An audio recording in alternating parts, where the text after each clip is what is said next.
puedes demostrar tu orgullo hispano mientras manejas en la carretera con la nueva tablilla o placa de auto hispana conmemorando los 500 años del descubrimiento de Florida por Juan Ponce de León.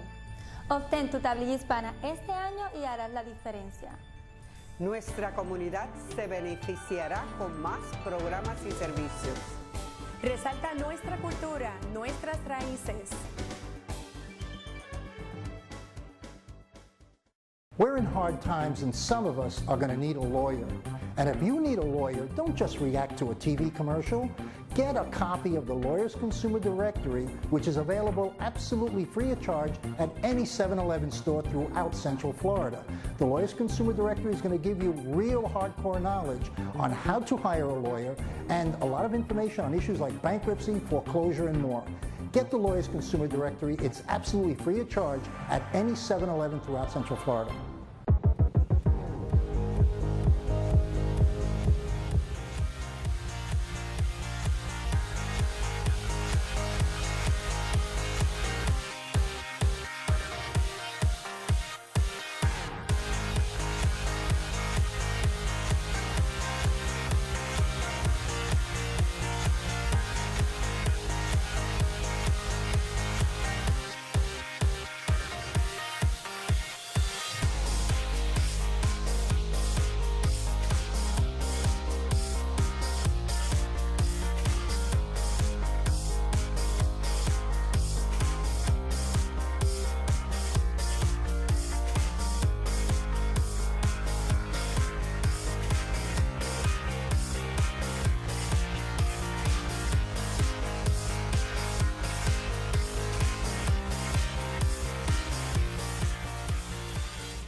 Hi, I'm Jose Miranda. This is Hispanic Speak Out, brought to you every Tuesday nights, 9:30 on Channel 49 Bright House. We've been on the air for 13 years, and we hope that you like our product, as always. Tonight we're going to talk politics, which we always do, and we talk about things that concern us in the neighborhood. I'm being joined by Ms. Glenda, who is a co-host with us, and the one and only Jorge Bonnilla, who's running in District 9 for Congressman. Welcome. Well, thank you. Thank you for having us on. It's great to be here. So let's get right to it. Why are you running for office now and not 2 years ago or 2 years from now? Well, the short answer to that is that we need to do better, and that's why I'm running for office. Over the course of the past 5 years, and really over the course of the last 30 or 40 years, but especially over the course of the past 5 years, we've seen how opportunities have diminished in this country, and how things have gotten a little bit harder to accomplish. It's gotten a little bit harder to start a business. It's gotten a little bit harder to set aside for your family. It's gotten a little bit harder for families to support their families and to take care of their kids. And it's especially hit me as a new father. I believe that we are in danger for the first time, that we're the first generation that's in risk of leaving behind a diminished country to their kids, diminished opportunities, diminished future. And that, more than anything, is why we're running for Congress. We run because we want to make a change. We want to impact opportunities for those that are trying to make it in this district, in these neighborhoods, right here in Central Florida. Mm-hmm. And that's why we do it. I didn't do it 2 years ago or 5 years or 10 years ago because for the same reason that I am doing it now. I wasn't looking then, and I'm not looking now to build a name for myself. Right. This is about getting out there and making a change and making some small impact that will affect our family's future. What makes you, Jorge Bonnilla, different than the incumbent that's running now? That's a great question, Jose. First and foremost, and this doesn't only separate me from the incumbent, but from everybody else in the district, I'm the only candidate that actually lives in the district. I've lived in Central Florida for 19 years. I've lived within the contours of this district for close to 16, so I've seen it grow. And in many ways, I've grown with this district. I've seen people come here looking for opportunities and start a business and have that business collapse. I've seen people come here and start families. I've seen people come here and work and struggle and try and do things as best as they can for their families and for their kids. Mm-hmm.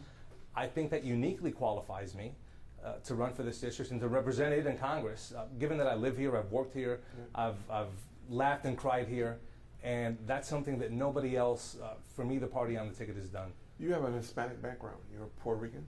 That's correct. And we have a lot of Latinos in our community, in your community, in your district. speak to them.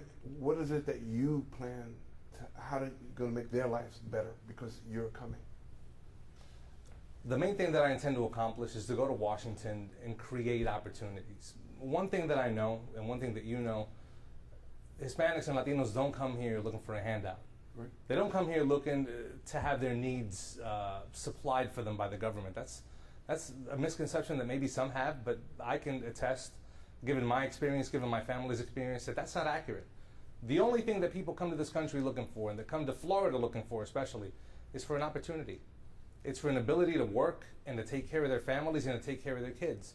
So when we get to Washington, we want to eliminate those barriers to opportunity that currently exist, whether they be regulatory, whether they be in a tax code for small businesses to start up, and through other means, so that families can accomplish that which they set out to do here in Florida, which is to take care of their kids, to set aside for their future, to grow together.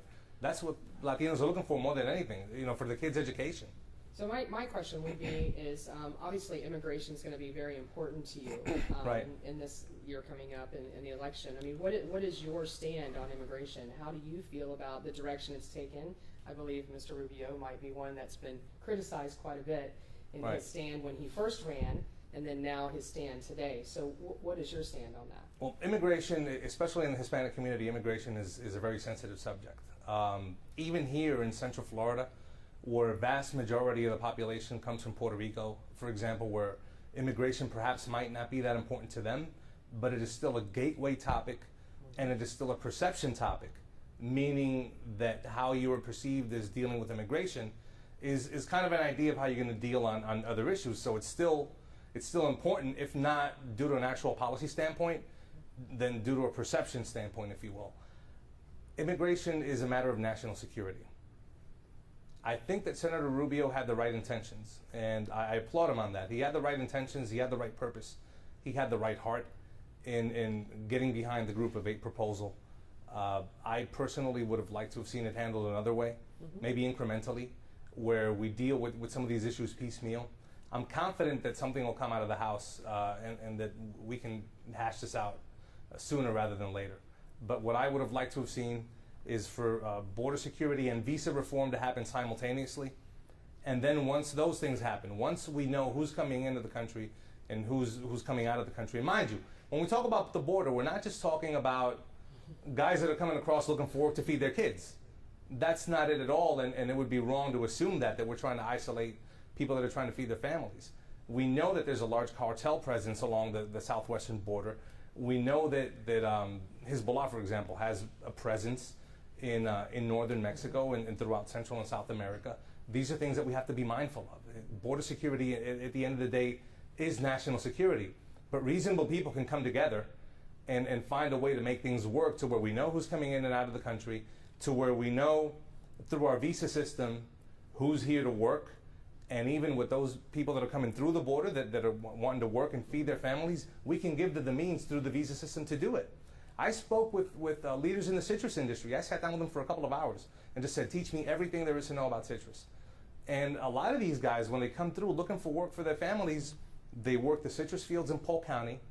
Then they go north to pick peaches in Georgia and South Carolina. And then they go to Michigan to pick cherries and apples, and then they come right back down. That's what they call las corridas. It's seasonal.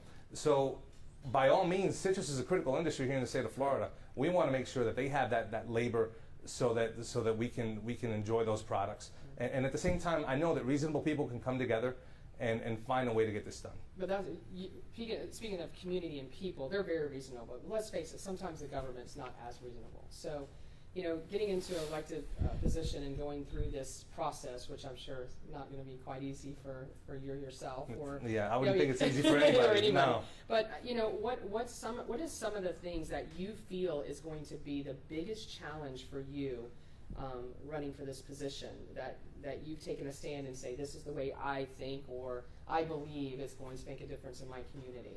The single biggest challenge for anybody that's running for office is to make sure that you communicate your ideas and that you get out to everybody. Mm-hmm. I think if we do that, we can make that affirmative case throughout the entire community, white, black, Hispanic, Asian, everybody in the 9th District.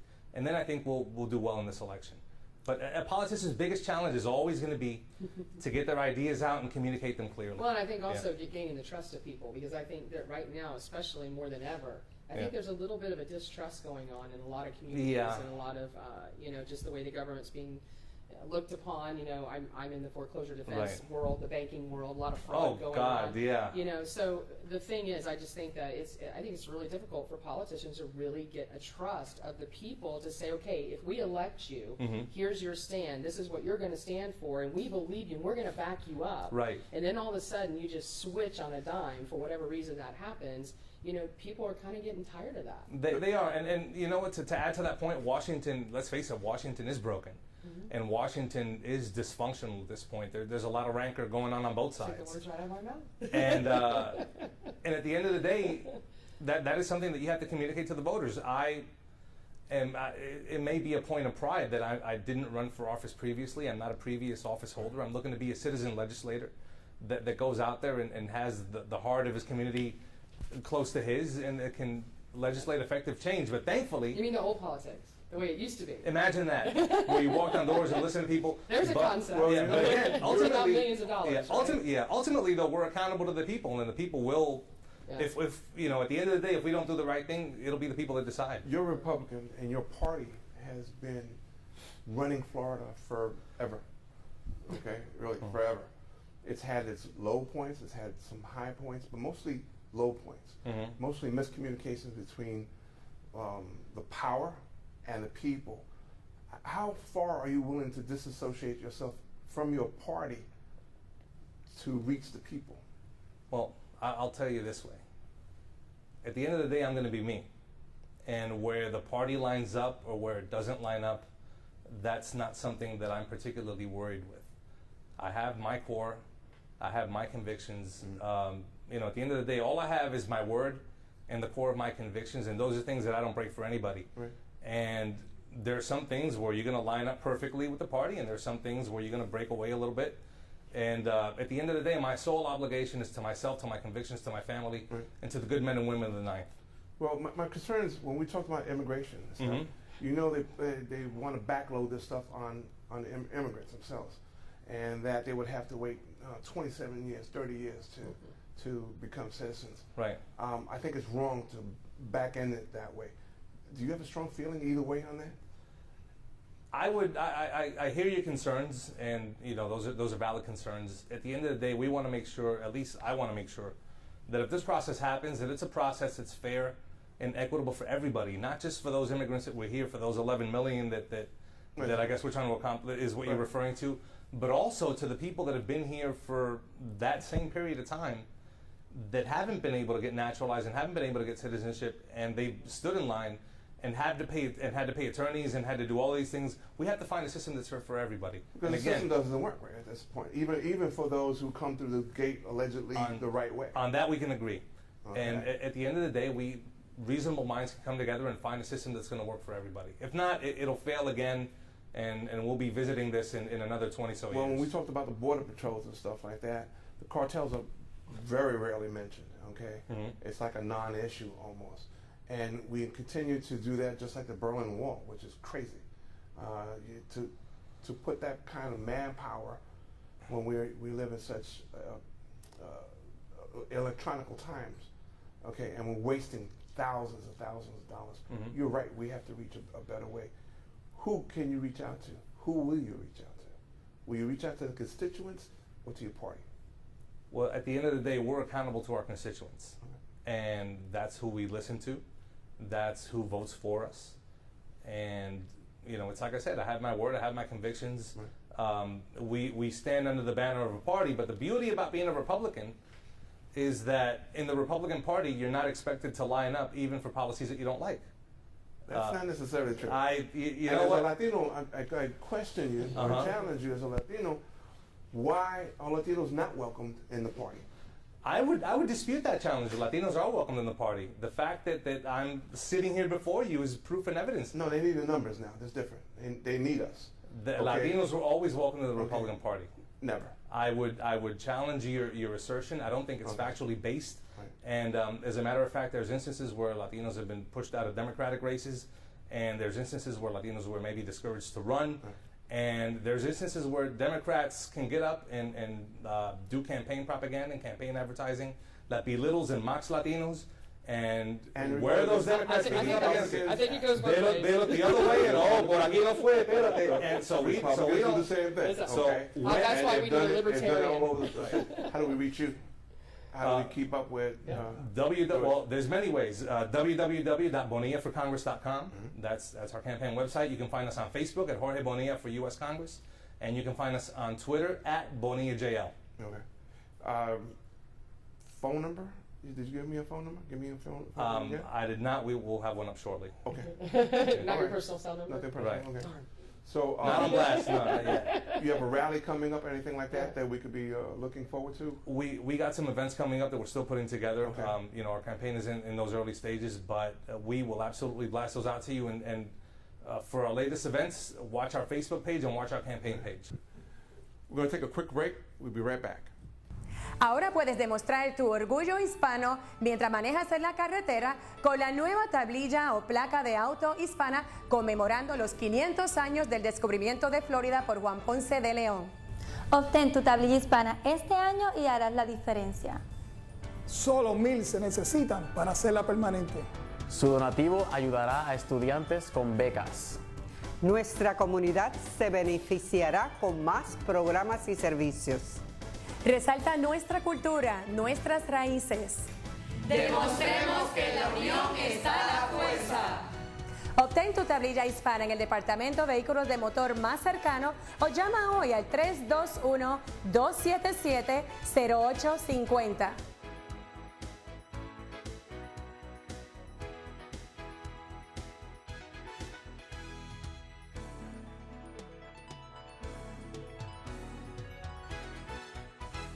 Welcome back. I'm Jose Miranda along with Ms. Chauncey, co-host. And of course, we're here speaking with the soon-to-be Congressman. From your lips to God's ears. Jorge Bonnilla. We were talking about minorities in the Republican Party. Absolutely. And it's been a controversy for years. Not just that we just bring it up now. Right. It's been there for years. And there's a strong feeling there that Republicans need to turn their attention to Latinos because they need us. Okay? My point that I was trying to raise before is because they need us, they have to open doors that they didn't want to necessarily open before because we have such extreme people in the party that are preventing a decent dialogue. What do you think about that? Look, the Republican Party has to become, if it wasn't already, it has to become that party of a Big Tent. And you have to be able to talk to everybody's hopes and dreams and aspirations. Right. You got to be able to talk to not just your people in the Midwest, but you have to be able to talk to your Latinos. And within the Latinos, you can't treat Hispanics and Latinos as a monolith, right, which some people do. You have to be able to talk to your Boricuas in New York and Central Florida. You have to be able to talk to your Tejanos, your Californianos, the Cubans, everybody. Right. And you have to be able to do it. You have to communicate to everybody, to young people, to everybody. And I truly believe that the message of opportunity and of freedom really is for everybody, not just for a select group of people. Right. We have a housing issue, and I'm not the expert. I turn over to Glenda for our housing issues. Okay. We have housing issues that are very strong here. We're the worst state in the country in terms of foreclosures and stuff like that. What can you tell us that you might be able to do to make those changes easier? Well, one thing that as a part of my background that I think will help me when I get to Washington is that for a while I was a former mortgage banker. So I got to see a lot of this paper. So you're the one. Okay. Well, I'll stop you right there. I'll stop you right there. Thank God in heaven that we actually where I was at, we didn't write some of these crazy loans that put people in a lot of trouble. We call them predatory lending. Yes. So we didn't do any of that. It was all clean. It was all clean A paper. So we just sat down. We disclosed the heck out of it. And this is what it is. And this is what it is. And sign here. And even making a little bit less money per transaction, but I was able to sleep at night and look in the mirror and look my wife in the eye. So when we get to Washington, we can make sure that some of those doors to predatory lending aren't reopened. Well, I mean, and let's just face it. I mean, loans shouldn't be on the Wall Street. Shouldn't be gambled. Shouldn't be there.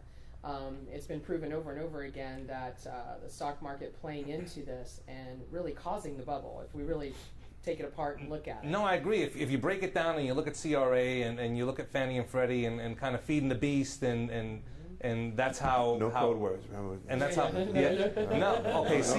the Community Readjustment Act that was started under Jimmy Carter, but then put on steroids under Bill Clinton, and Fannie Mae, Freddie Mac, they were urging everybody to write these loans and write this paper that was kind of crazy, and then the government getting Wall Street into the act and forcing Wall Street to find a way to securitize this paper.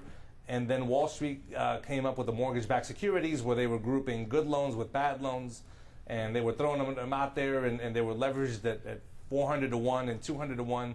And in real plain, simple, la con habichuela English, what this means is that we were leveraging this debt too much, and it was getting too far out of hand, too far out of control.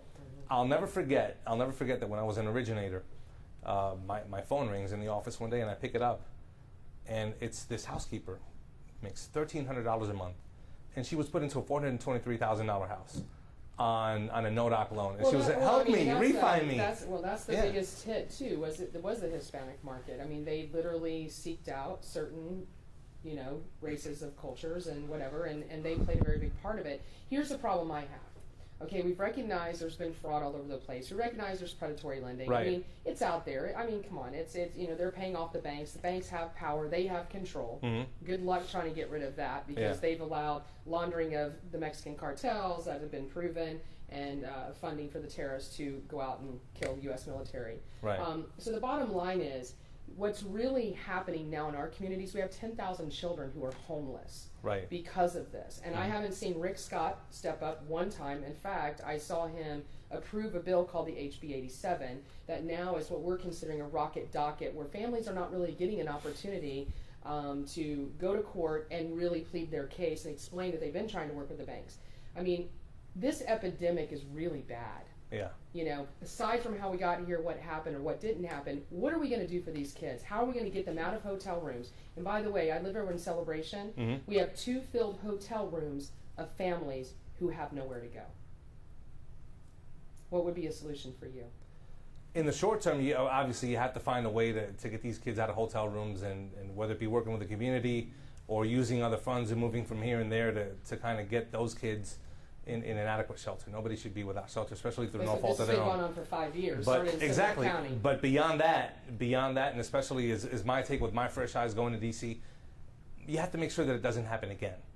And how you make sure that it doesn't happen again is by stripping some of that power from some of these GSEs like Fannie, like Freddie. Make sure that they don't have that ability, and you really have to restore some of that. They're still going after families. They're not modifying. Less than 10% since those programs started have families gotten help. There's obviously a disconnect. Right. How is it that those to be in higher positions, it's okay to take a family that really did try to get help, really had sincere issues, but they're on the street? Right.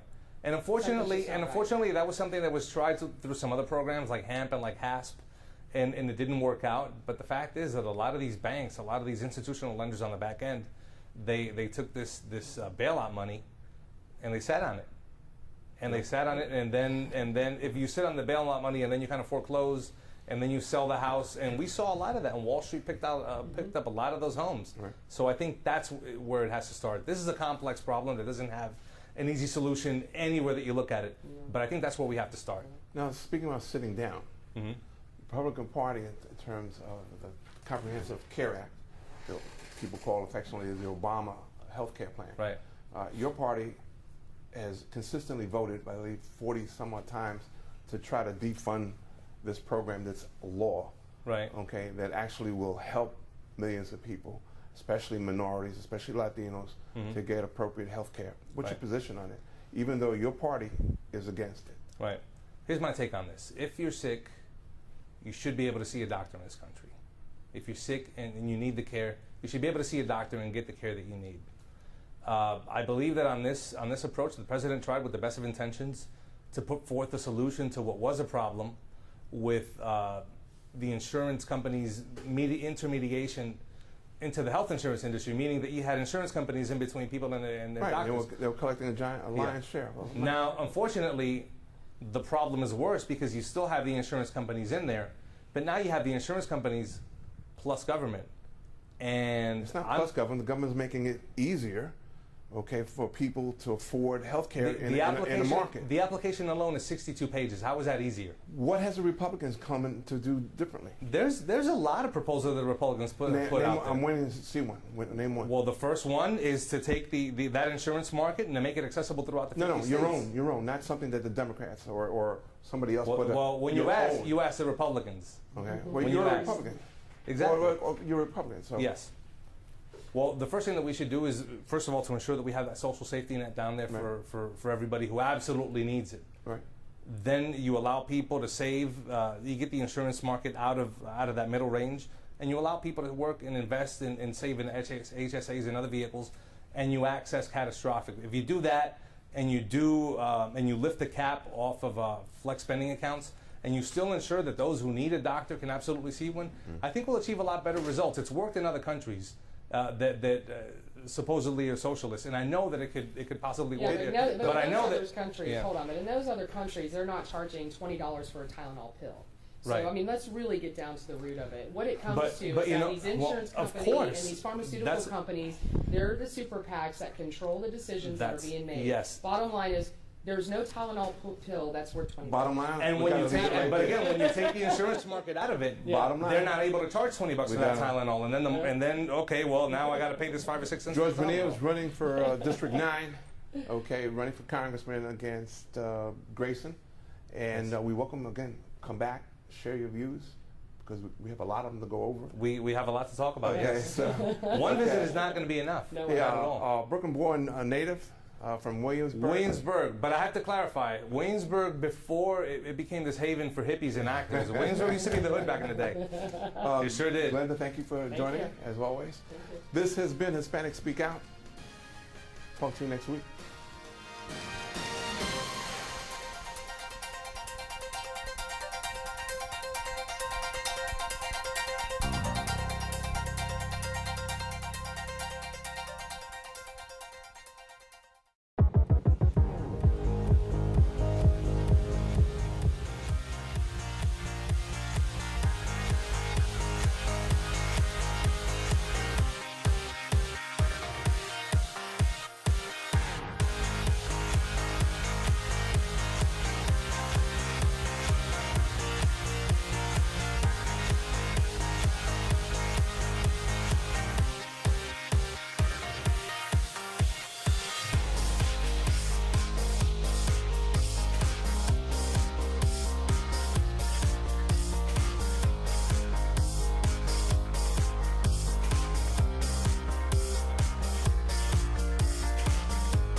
Ahora puedes demostrar tu orgullo hispano mientras manejas en la carretera con la nueva tablilla o placa de auto hispana conmemorando los 500 años del descubrimiento de Florida por Juan Ponce de León.